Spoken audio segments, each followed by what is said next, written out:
I'm going to build a luxury fashion brand. At that moment, it hit. Were you freaking out? It was a wild experience to see your dress on the newsstands the next day. The fashion industry, like you said, is very competitive. What was that like? I mean, it was hardcore. Because in your world, there was gatekeepers. Ropes, gatekeepers, you name it. I don't even know how many padlocks. I've been through hell and back.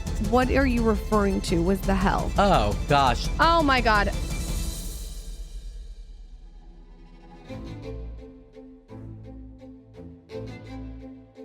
When you look back at your childhood, did you know since you were a little boy that you were sort of destined for this greatness? Like, what were you like as a child?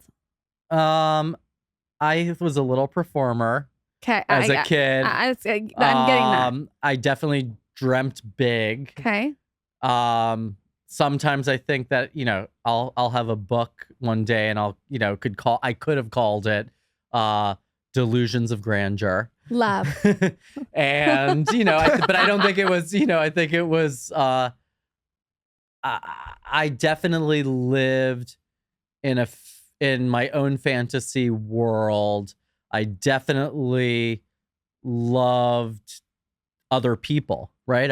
I'm a people person. I like connecting with people. I like promoting people, bringing them to their highest potential. Like, it's just something I do. And I think that first was interested through theater and film, right? That's my first full love, right?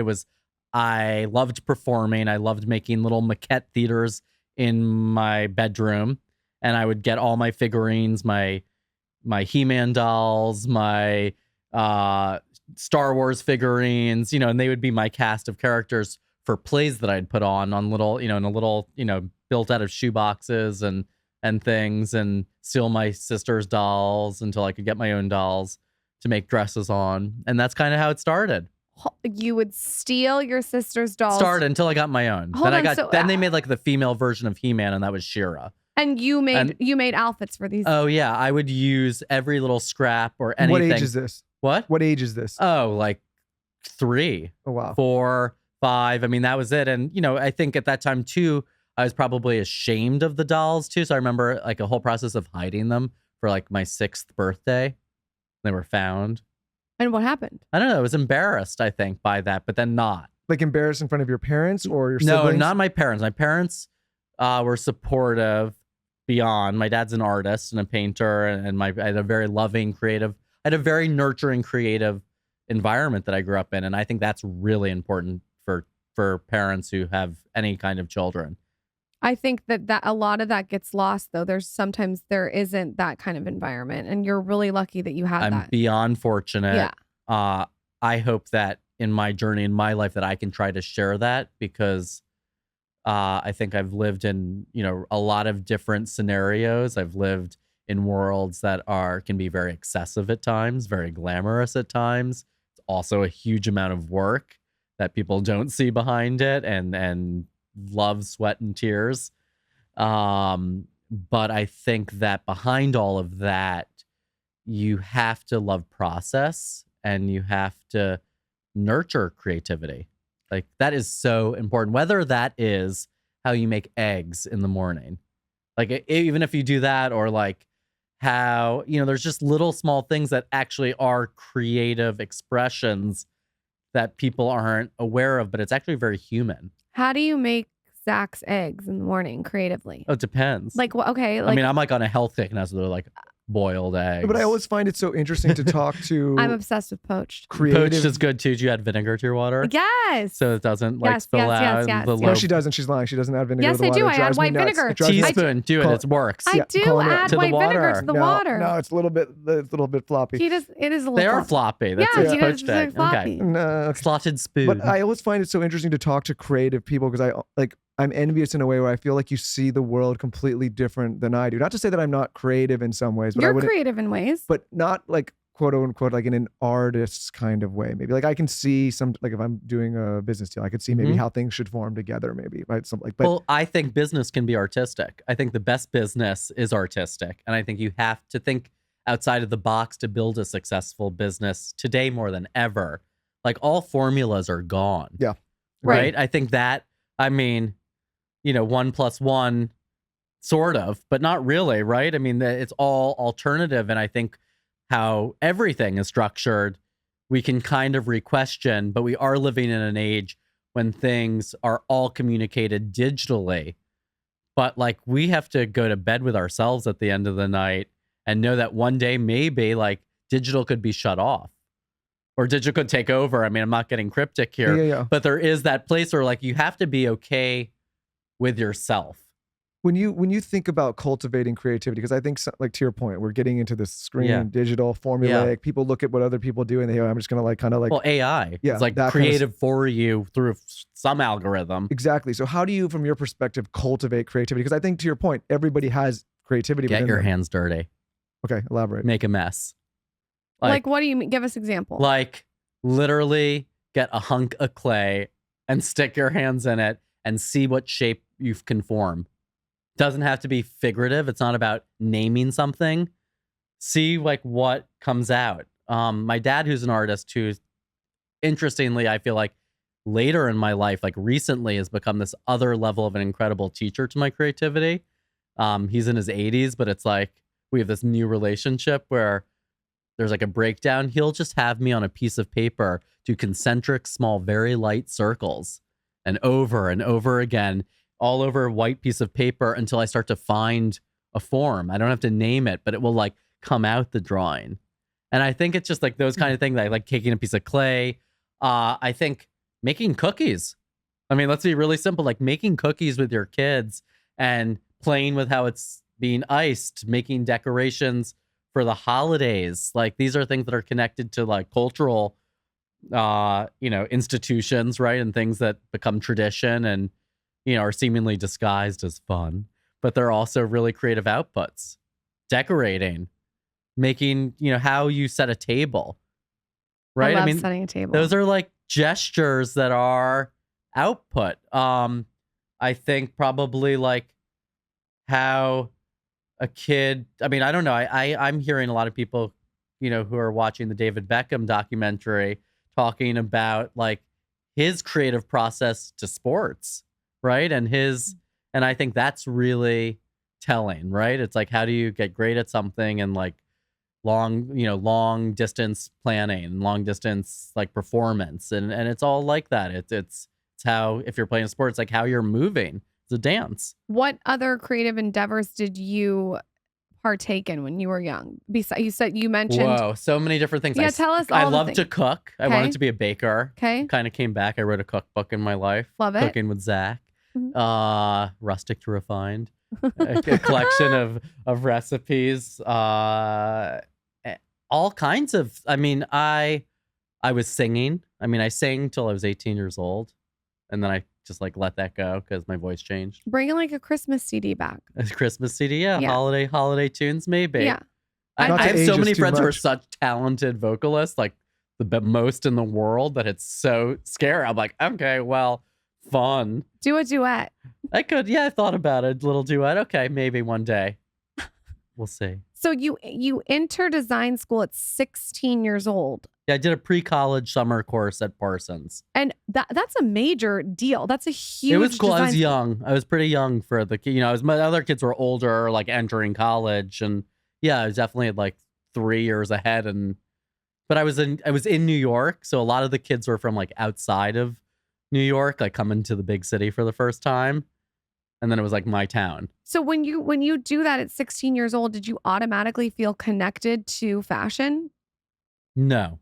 It took a while. I think so. I mean, I think that course was very formative about something that kind of, for me, is fleeting, which is like American New York fashion industry and 7th Avenue, the city within the city. Okay.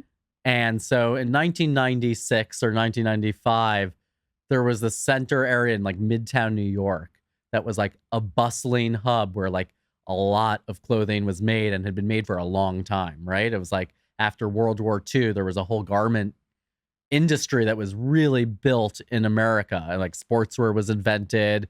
It was like booming, like outerwear coats, a whole generation of different immigrant groups from Jewish immigrants to a lot of Asian immigrants over the years, to Hispanic immigrants over the years, or Latinx immigrants over the years, have come through the garment district and built their foundations in America through manufacturing and making of clothing.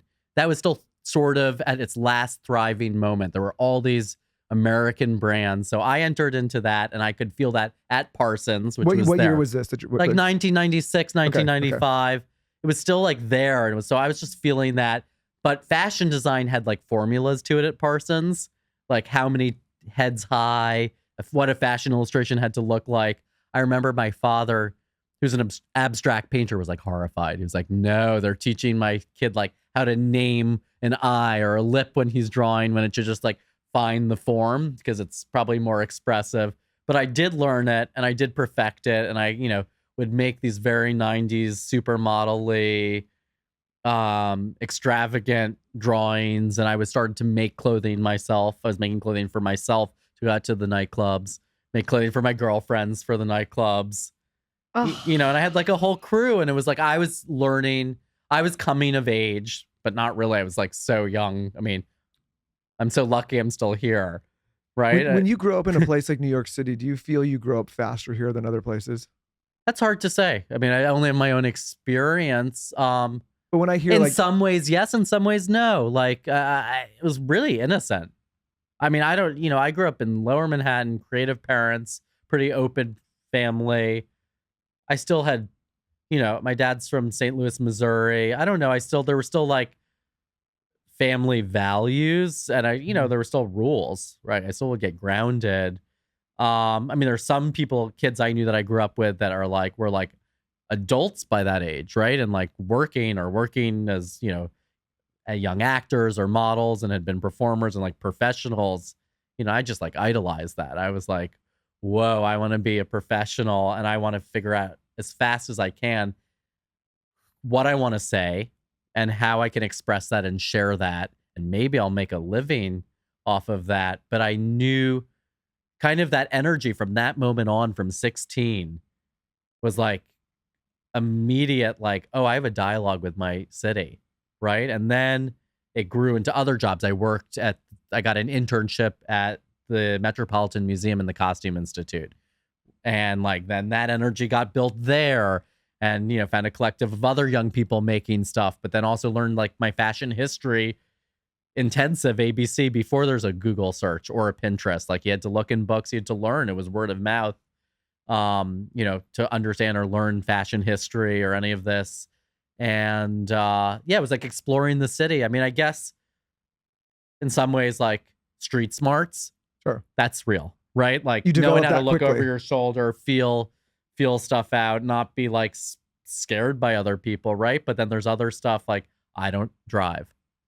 Yeah, ever. I don't have a license. Still, I love that. No, I don't love that. Why? It's like, because it's like very not I sexy. love that. I love being driven around. At this point, though, do you even really need, like, we think about this all the time. Yeah, It's like when the self-driving car is going to come out. No, but like, do you even need a car? You just walk or Uber. No, I need a car, because I actually, as I said, I like taking my shoes off, and I like putting my feet on grass, and I like to garden. My parents live outside of the city now. That's creative, so too. You get out. I have to get out of this. I love horticulture. I like farming.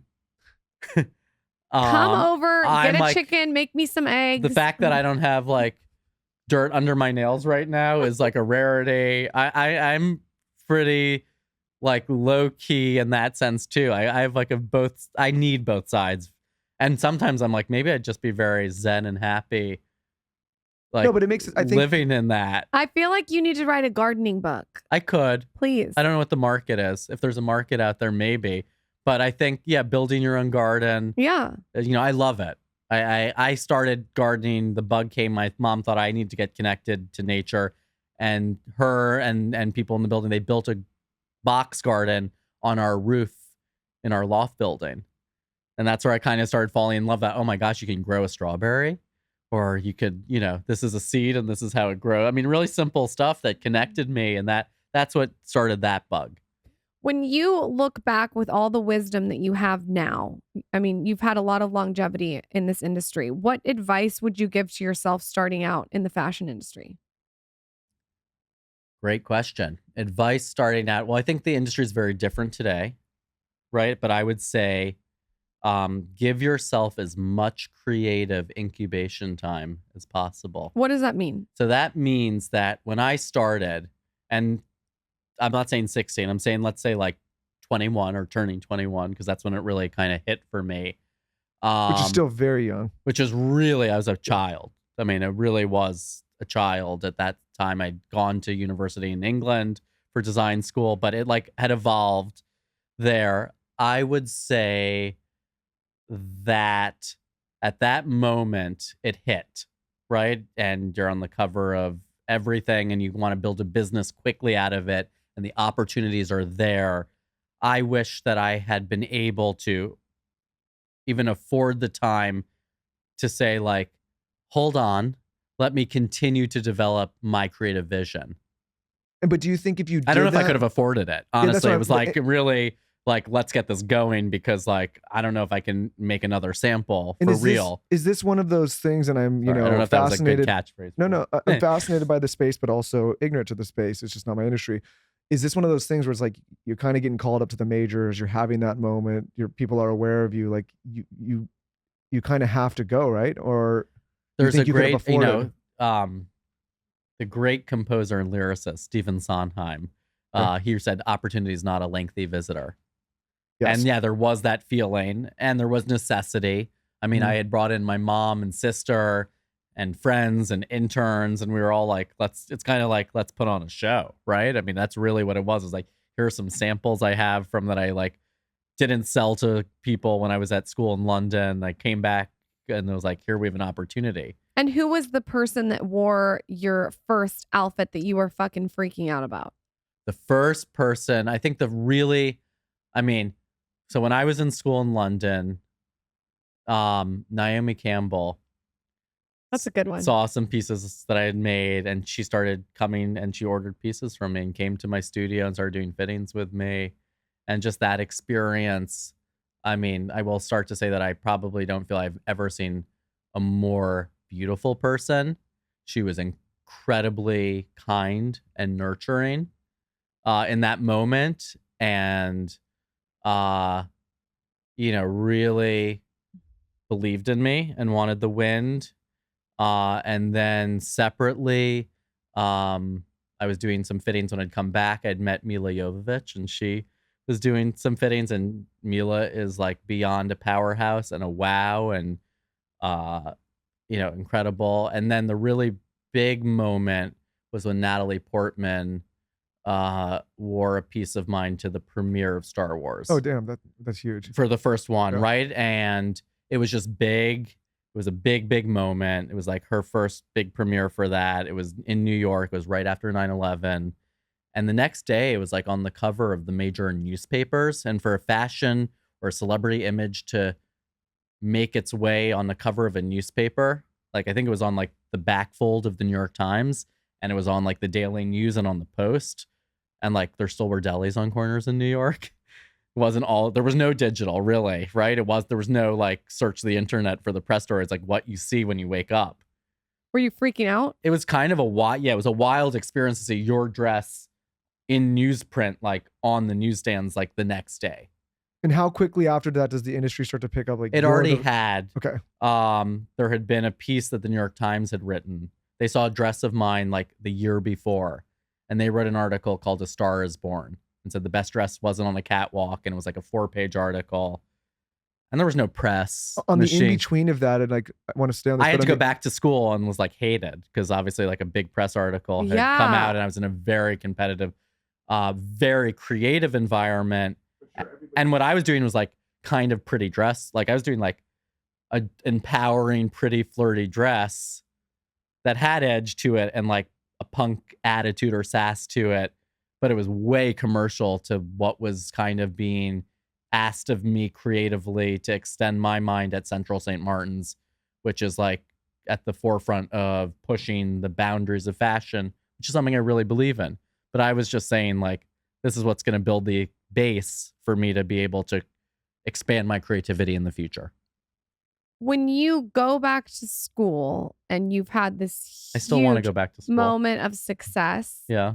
and there's a lot of jealousy. I know the fashion industry, like you said, it's very competitive. What was that like? Quick break to talk about one of our favorite partners, one of our most useful partners, especially during this time of year. There are so many viruses and sicknesses going around. Kids are back in school. They're bringing all sorts of stuff home. People are at the airport traveling for holidays. There's all sorts of pathogens and viruses spreading all over the place. It's disgusting. This is why I absolutely need to share with you guys the coated silver from Symbiotica. This stuff is an absolute game changer, pack such a punch when it comes to boosting your immunity. I take this every single day right now, especially during the winter season. What it's going to do is it's going to neutralize viruses, fungus, yeast, and mold in your system. It's going to support healthy bacteria for a robust gut microbiome, and it's going to defend against common pathogens. If you want to be an overachiever, and I know you all do, combine this with Symbiotica's elderberry immune support liposomal delivery system. The elderberry is also a powerful antioxidant to shield the body from free radicals. It protects the body against flus and viruses. And like the silver, it boosts your immune function. There is nothing worse than getting sick. It knocks you out for days. It takes you off your game. It takes you out of your workouts. It makes you slow, lethargic, and it just the worst thing to feel like shit, which is why I love Symbiotica's product so much, because they guard against all of this. So again, take the coated silver, try the elderberry. They also have so many other great supplements, the vitamin C, the vitamin D, everything you need to take care of your system. And as always, Symbiotica is offering a special discount code for our listeners. Go to symbiotica.com/skinny for 15% off site-wide. Again, that is symbiotica.com/skinny for 15% off site-wide. I started drinking AG1 because of Michael. I was inspired by him. He drinks it every single morning. He does it in his little shaker bottle situation. He does it before I wake up. He does like his lemon water, his AG1, shakes it up, drinks it down. And how I like to take it is I started like frothing it with water and ice and a straw. It's so good. It's absolutely delicious. And it's a great way to just get it all in. So every scoop has prebiotic, probiotic, digestive enzymes. It has gut support, magnesium, B vitamins, all the things, even like vitamin C and zinc to support your immune health. I'm personally obsessed with the little packets. When I travel, I will put them like in my carry-on bag. And then when I get to the hotel, I actually have my frother in my bag and I'll froth it up. And I take it the whole time whenever I'm doing a trip, because those little bags are just so efficient to travel with. To give you like a little background, AG1 is a foundational nutrition supplement that supports your body's universal needs like gut optimization, stress management, and immune support. AG1 is the supplement I trust to provide the support my body needs daily, and that's why they've been a partner for so long. If you want to take ownership of your health, it starts with AG1. Try AG1 and get a free 1-year supply of vitamin D3K2 and my favorite, 5 free AG1 travel packs with your first purchase. Go to drinkag1.com/skinny. That's drinkag1.com/skinny. Check it out. It was the best preparation for the fashion industry, for real, because like, I mean, St. Martin's, especially at that time, it was in the original, like the OG building of St. Martin. So it's like where Alexander McQueen had been, Stella McCartney, John Galliano, Hussein Chalayan, like heroes of mine, Raffi Osbeck, like it's the place. Right. And it had this insane history, and people who had master degrees would go back into the bachelor program, honors program, to like launch their careers. So I was with like, I was like, what, 18 with, like 30, 40-year-olds sometimes in our class, like ready to launch their career. There was like a big gap. And then you're the young and I guy. had this little, I was in my own world. They were wild with me. They challenged me. You couldn't leave workout, right? It would like disappear, get cut up, or oh yeah.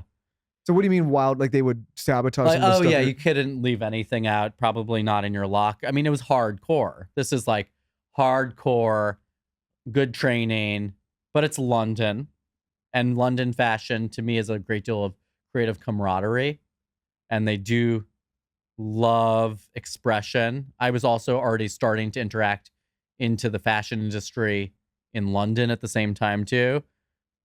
I kind of put blinders on, and I kind of, for the most part, was happy-go-lightly. I'm inclusive, right? It was kind of friendly. I mean, there was like one girl who was in a grade older than me, and I was just like, she has it. She is like, whoa, that girl can draw like nobody's business. Did she end She up was being drop dead gorgeous. Like, they were so mean to her. She was doing her finale collection. Like, I'm helping you. She's had the top highest internal positions in fashion in the industry for the last 20 years. I mean, at every major house in the world, she's like one of those guns to hire, right? Like, you know, people dream to have had a career like she's had, and she has her own line at times. I mean, she can kind of she has it, right? It's just that it factor. And that was the beginning of me knowing that as well. Like, I know that part of my success in my career was also recognizing other talented people at very early stages that have that magic quality.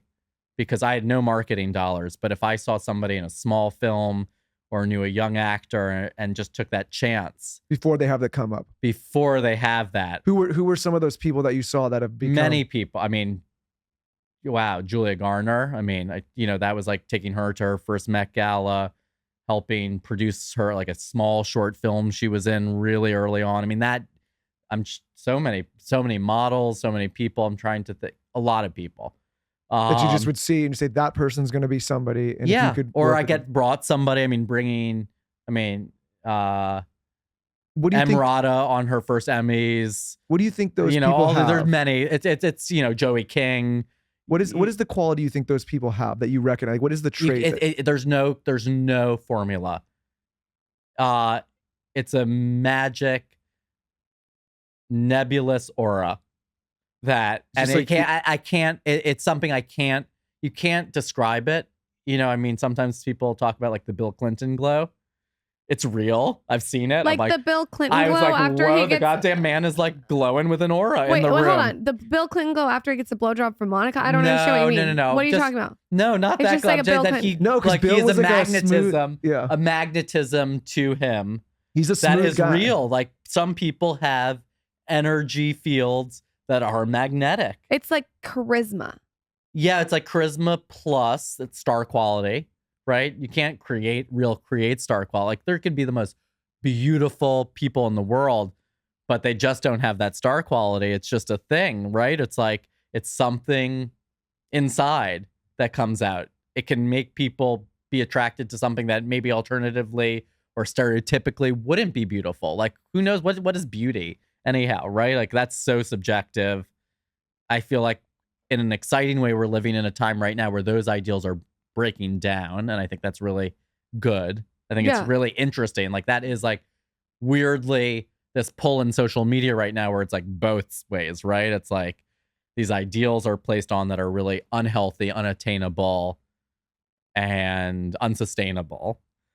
But then at the same time, we're giving voice to the ability for people to have confidence in some places of self-acceptance, ideals of other forms of beauty, which to me culturally are there, right? You go to other countries, people have other ideals of beauty, but social media kind of brings it in, maybe filters it as like, this is like what this should look like or that should look like. But at the same time, it's also giving voice to individuality that I think is interesting too. With the career that you have, is there a recipe of manifestation, visualization? Is there things that you've done that you look back on that you can pinpoint and tell us that you've done to create that? Sort of, you created your own future. How did you do that? I mean, it's hard. I have hard perspective of this. My mother and sister will say, Zach, you knew, like, you were like, I'm going to build a luxury fashion brand and here's how we're going to do it. I don't know how I even like thought or knew of this and had really strong ideas about a barometer of kind of how you do it, right? Or like, I need a show. We need even that. Like, we need to do a runway show. This is how we're going to put it together. I mean, we did this like pasting. It's like, obviously a lot of people donated their times, but you have like a vision. You're like, this is what it's going to be. Whether it's about creative expression. I mean, it was really important to me in 2001 to be representing different women's character and talking about personality and how clothing brings out that creative personality and embraces it, and different age women, different body types, all different backgrounds of colors and races. Like that message to me was really important. And I think I had to wait like 18 years for that to come into like popular culture of fashion. And in fact, I think, sadly, if I have to be like look at myself, I think at moments in my career, like that just got beaten the hell out of me. Like really, like it was hard because you were trying to fit in what was. I just had to at a certain point. It was like, this is amazing, this is fabulous, but like, no, you can't have, like. So basically, these are the standards of what fashion is, and like you want to be taken seriously. Like you have to use these kind of cookie cutter models, and I was just like, my whole original vision, was so attuned, and then I kind of got like fashionized for a while. It doesn't mean that I wasn't expressing or forming creative visions. It's just now looking back at it, I'm like, well, damn, that was like so right on for where we're at today. It was kind of ahead of itself. And because internet didn't exist then, and I really entered fashion when there was like the system, right? I got to see the peak in a way of like the fashion system before online and the internet kind of broke into that and changed the game completely. Like how reviews were done. I mean, reviews were like hardcore. Like things don't get reviewed today. Things get described.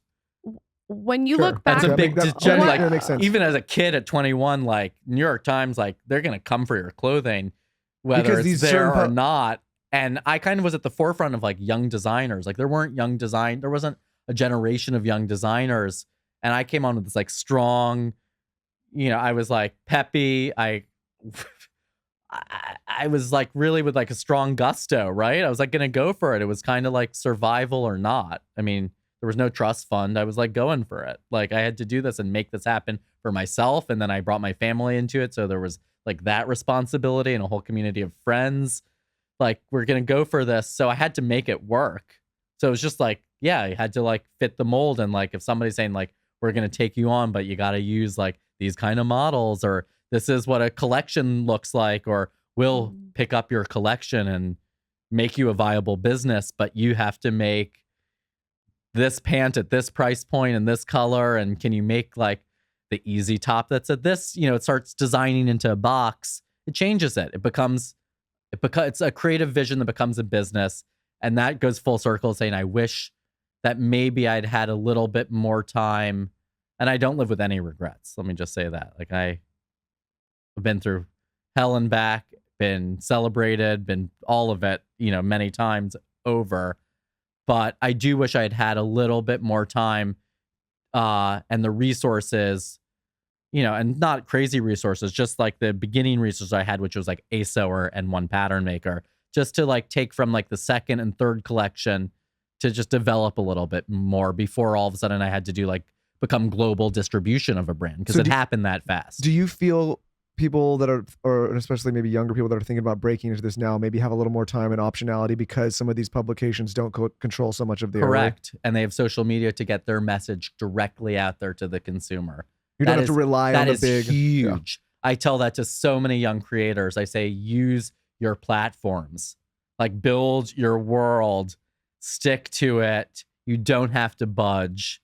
You can always, there's always in your that world, moment. There was gatekeepers. Yeah. It was all it was ropes, gatekeepers, you name it. I don't even, know how many padlocks, to fit a Rubik's Cube into like how to survive. And because I was learning that and have a kind of, at the same time, performative punk quality just to me inherently, especially at that time, starting to be celebrated, I think that I was like a target. I was like an easy target, right? So I got a lot of hits. And I feel proud that I think that I was able to kind of break through in this way, which in a sense, I think opened up a lot of doors for an industry to build like a young designer industry, and hopefully have also allowed a lot of other people to believe and dream, right? And I think that then later being on TV on Project Runway for like 7 years, which was something originally brought to me when it was in original inception. How long has that show been going? Forever. I did the show for like a 6-year streak as a judge after Michael left the show as a judge. But that became at that point, I was ready to share a message about creativity on a larger scale globally. That makes sense. And that felt good. Like, and I was like, okay. And I think now it's like hitting for people later, like with many years now not off the show, being like, oh yeah, we really appreciate that you were about creative process and about supporting that, and people rewatching the show and young viewers. It's pretty cool. Yeah, because I guess like on the side, like we produce a lot of stuff. Yeah. And what I always say, like when people come and their first question is like, how do I make money? And like, how do I do this? I'm like, it's really the wrong question. Yeah. Right. Like I think if you nail, to your point, the creative process and you build an audience or a demo that actually cares about the quote unquote art that you're putting out in the world, like the other stuff kind of takes care of itself.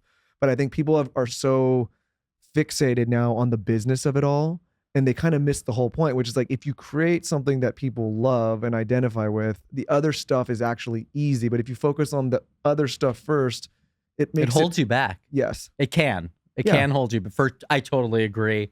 I think there's a lot of easy ways to make a quick buck in this world. Yeah, no, and I always tell people like we do. There's other platforms for that. For sure. Like we do this show, we've been doing it for a long time, but I tell people like what they don't understand is we would do it for free, in the sense that like I like meeting interesting people and talking about their life and figuring out what makes them tick and all of these things. And yes, it's great. It's turned into a business in many regards and it's stemmed other things, but like the intention from the beginning was to have a creative outlet where we got to just sit down and have these conversations. Yeah. And to be honest, the other stuff is kind of taking care of itself because of that. Wella Professional's new line, Ultimate Repair, is the most premium line to date, and it was developed with 140 years plus of experience and research to deliver the very best. Miracle Hair Rescue repairs hair in only 90 seconds. Here's how I use it. I take it in my handbag. It's small, it's chic. I do the little travel one, and I like wash my hair. Like I'll get like a blowout, and then I spray it all over wet hair, and then I'll get a blowout. And it just gives my blowout this like bouncy, effortless look. It's not like weighing on my hair. You know, sometimes when you put product in your hair and it weighs your hair down, this one gives you like a rich, beautiful texture. It's the perfect luxury leave-in spray treatment that everyone can benefit from.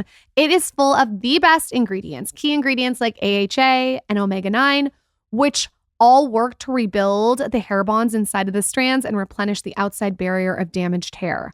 You should also know that their bonding serum repairs hair damage in 90 seconds. So they're really saving us time. Another good way to do this, and this is just like a little hot tip from Lauren, is if you want to just like wash your hair at home and then spray it in your hair and put your hair back in a sleek bun, that's really nice too. Like I said, use it on wet hair. So you could also just get out of the shower, use it on your wet hair and put your hair in a sleek bun if you want. But how I really like to use it is before a blowout. You can purchase Ultimate Repair Miracle Hair Rescue at Amazon and Ulta now. I am telling you, the best superfood, in my opinion, is colostrum. I am so into this. I cannot shut the fuck up about it. I have told every single one of my friends, my family. I've sent it to my dad. I've sent it to my stepmom. I give it to both my kids. I do a scoop. I eat it all the time. That's right. I eat the powder. I love it. It tastes like a milk dud. Michael eats it. I'm just such a fan. Colostrum, if you're unfamiliar, is the first nutrition we receive in life, and it contains all the essential nutrients our bodies need to thrive. Where I became really into colostrum is obviously for a living. I have access to some really incredible people, and I kept hearing the word colostrum. And then I had the opportunity to interview the founder, Dr. Sarah, and I could not believe like this discovery. It strengthens the immunity, it seals tissue. Also, the anti-aging benefits. It's good for your hair, your skin, your nails. Like, I don't know why we all wouldn't be on this. I'm obsessed with Armra. They really do it right. The packaging's beautiful. Their product is insane. It's one ingredient. They never do this, but for a limited time, they're offering a special Black Friday, Cyber Monday discount. You get 40% off your first auto ship order. Go to tryarmra.com/skinny40 or enter code skinny40 to get 40% off your first auto ship order. That's TRYARMRA.com/skinny40. Don't miss out on this incredible offer. My first thought was I wanted to make like what was in my imagination. It wasn't like I had an entrepreneurial spirit. Don't get me wrong. Like that came through there through necessity. But the real thought was like, what is the vision? Right? What do I want to make? What do I imagine, you know, my dream person wearing? When you said earlier that you've been through hell and back, Yeah. what are you referring to? Was the hell the Oh gatekeeping? gosh, I mean, beyond years of back and forth of being in fashion, out of fashion, on the brink of a business that was a success, of having, incredible sales, having a drop off of sales. I mean, fashion is like a crazy yo-yo. To have a It's fickle. It's fickle. In Yeah. high fashion, before I started my business, a very, very smart man in business said there's two things I won't invest in, which is fashion and weather. Somebody who literally owns the tides. And I thought, oh gosh, is that because in your field, like some designers and things are hot for the moment and the next season somebody else is hot, and during that season, like you can't, there's nothing you can do. And also just it's expensive. I also think Material's too, though, expensive. Like we don't realize that like fabric was like currency for forever. Fabric was money. Like holding a yards of fabric were like what you would gift for like a wedding. It just became like something that can be pumped out or made at a price that can be kind of, where you can cut it and kind of make a margin on it. You can now, but there's a result to that, which is I our imagine planet. if something goes out of style, it's not like a supplement company where it's like eventually it'll sell. It's like if it's out of style, then maybe it's like having groceries on a shelf. But it's also it's up to interpretation, because what you think is fashionable, he might not think Correct. is fashionable. That's the problem. Is it's like art. It is Yeah, art. it's the problem, and it's also the beauty of it. Yes.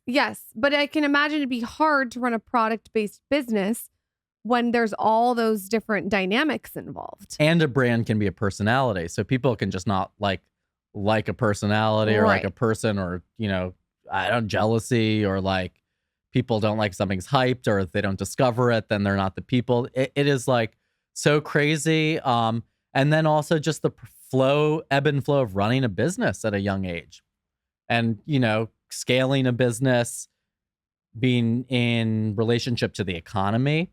I mean, you're not controlling the market. You don't know if the market's, going to have like a big bump or crash, or what the hell do you do if you're running a business and it's like on trajectory. For people whose fortes are maybe not fashion, but they want to up level their fashion. Yeah. They want to look good, but they just don't know what to do. What are some basic things you would tell people just to dress well? I mean, to me, to dress well, I think shoes. I think shoes are like your starting base. Okay. Like a good, comfortable shoe, because you have to be able to walk. Okay. Like there's nothing worse than somebody in like a crazy shoe and can't walk. Unless that's like your fetish or thing. Some people like that. But I think a good shoe is like your foundation. So I think whatever that is really key. I think great shirting is like a basic. Like a really nice shirt. What's a really nice shirt? What's a really nice shirt? Like brand? something crisp. I'm not promoting any brands here. I'm just saying like a crisp shirt, like the right proportion collar. Okay. I think is important. Like the right proportion collar. Yeah. That's interesting. Well, you look at like the shape of your face. Like when you're when you're dressing, without getting too abstract, think about like what in scale. I think that's okay, right? Looks good on your proportion, right? Like if I have a small head, which I do, and I have these giant collars, maybe you're gonna look goofy, right? Yeah. That makes sense. But maybe you're going for like goofy's hot on you. I don't know. It depends. Like everybody has their thing. But you got to figure that out. I think a great pair of jeans. Okay. Have your casual jean and have like your more like dress up jean. But I think like a good shirt, a good shoe, a good pair of jeans. I almost think you can go anywhere today in the world. You can build on it. You can build, or you can put a leather jacket with it. Or a hat. Or a hat. You could put a blazer on it, you know, you're feeling like extra special, and you could put a tie with it. I think proportions of tie for a man are really important. Think like often people wear like crazy bulky ties, and that kind of looks weird, but you know, it's always, but then like a skinny tie can kind of look the right look. If like the lapel's too big, it can look a little creepy.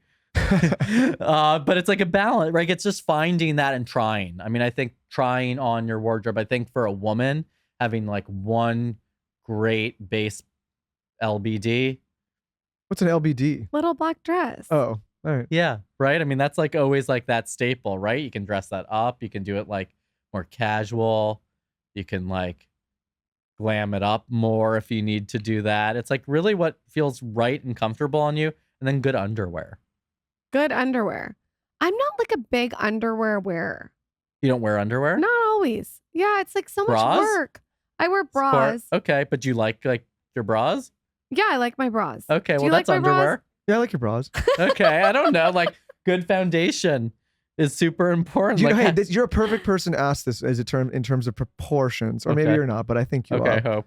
She had recently removed her implants, which she's been talking about. And I always told her, well, listen, loved either way, but I was thinking, I think when people design, they may not be designing for that proportion. Is Yep. that correct? Depends, right? I mean, designer clothing, a lot of it is not designed for women with curves. My success was that I love bodies, right? That was a big part of the success of my business, I think.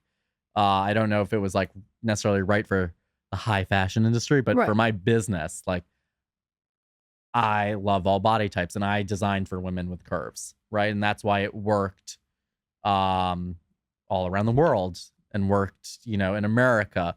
A lot of brands do not, right? It's like really seems to be hard. I just don't understand that. I love women's bodies. I love curves. I love sensuality. I don't So know. what I he's like to. saying I is like some fashion designers do, some don't. some don't. Yeah, I don't know what to say. Like, I love people. I like women. I like their bodies. You like big tits, small tits, no whatever. tits, Yeah, whatever it is. I little like. tits, Of course. Like, big come dicks, on. small dicks, whatever the size, it doesn't matter. All right. He designs for Okay. everything. I mean, please, like, it's my job as a creator to be able to be open to anything.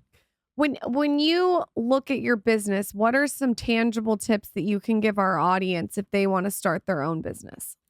And I don't mean the fashion, I mean more the Yeah, business I got it. In side. general, Yeah, business. I think in terms of starting a business, once it's like going, right? Once you have first you have to identify, as we spoke earlier, like what is the vision? What do I want to make? And that is key, right? It has to be pretty pure, authentic. I think market test is really important. Like guerrilla marketing, word of mouth marketing is key, just to test the product before you start pouring money, big money into it to scale something. I think it's really important to kind of feel the water. So like friends, like if you have a product and you have the ability to try to sample it, or you have to lend one product, like do round tables. Like I have this water bottle, like let's all try it, let's hold it, let's discuss it, let's get all the feedback. Then you got to trust your own instincts, but it's important to do that as much as possible. Once you have that, I think the beginning stage is like take it slowly and scaling, right? I think, you know, right now we're living in like a unicorn business time. And Oh, speak about that. Go off, Zach. you know, again, it's a quick fix. It's okay. It can be great. Like, who doesn't want to get rich quick, right? I guess that's idea, but that's not necessarily integrity. It might not make happiness. Like, I think you got to really decide that you love the build. That is great advice. You have to love the build. You have to love the build. It's like loving creative process, loving the build. Well, I and think that's the like process, the whole and the nitty gritty, and not liking every iteration. You're not going to, but it's like you got to get into it a little. Like you got to enjoy it. Like and I think that's really important. I also think that in some ways everybody wants like that big infusion to like scale something quickly. And I kind of think now it's important to know when opportunity is right to infuse, but I also believe it's really important that you can kind of scale a business profitably as you go. Yeah, and I have think, that steady base and feet. It's good advice. Yeah, I think Because- speaking of unicorns, it's like I think people have figured out that maybe you shouldn't buy a $1 billion company that's losing $200 million a year. Maybe. Oh, Right. who are you referring No, to? no, I'm just saying, I feel like, like there's there's- someone. Maybe. There's I mean, There's I a don't- lot of that out there too, right? That's Yeah. like a big part of we venture just had, capital and how this all works. We just had a big venture capitalist on the show, and we were talking about like even just the way they analyze things now. And there was a period of time when like that was the thing, and maybe quote unquote it was in fashion. But I think people now are like, it doesn't matter if it goes a little slow, or we want to buy like sustainable, substantial, It's really efficient things. important. Yeah. I think it's really, really key. I mean, fashion's quick, right? You want to jump when it's there, but I think people going into my fashion industry specifically, like it's expensive. There's just no doubt. Like it's not a one idea thing. I mean, it could be like a Spank, but it takes time. Like building a luxury, something in luxury, and building something what we call a brand. I think like a real brand can take a lifetime. Before you go, tell our audience what you think the secret to longevity in this industry is, because you've had a very long God, I feel strategic like I'm career. beginning. The secret to longevity. Yeah, I mean, you've had staying power. Yeah, I think authenticity. Okay. That sounds like a little corny, but I think I think authenticity is really important. I think resilience. Okay, resilience. The secret to staying power is resilience, authenticity, and heart.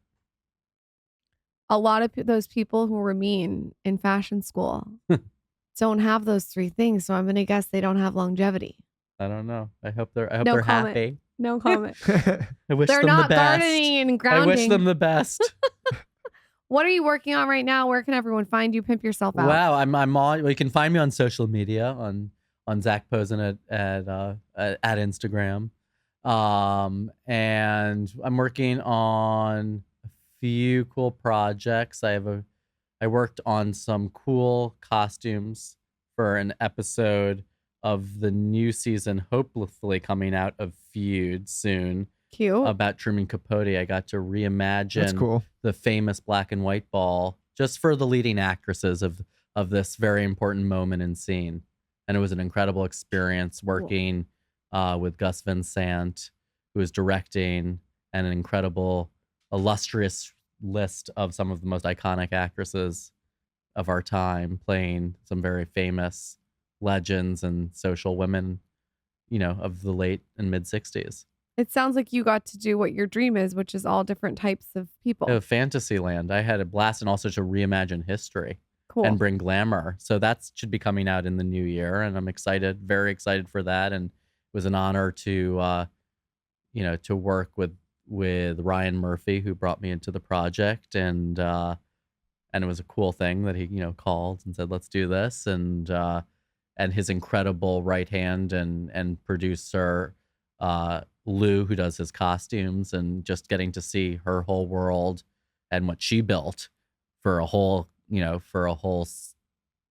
season of this show. It's just remarkable. And maybe I'll be having my own line again, and maybe I'll be working another brand, and I hope I can bring my love and joy and passion and style to a larger population again.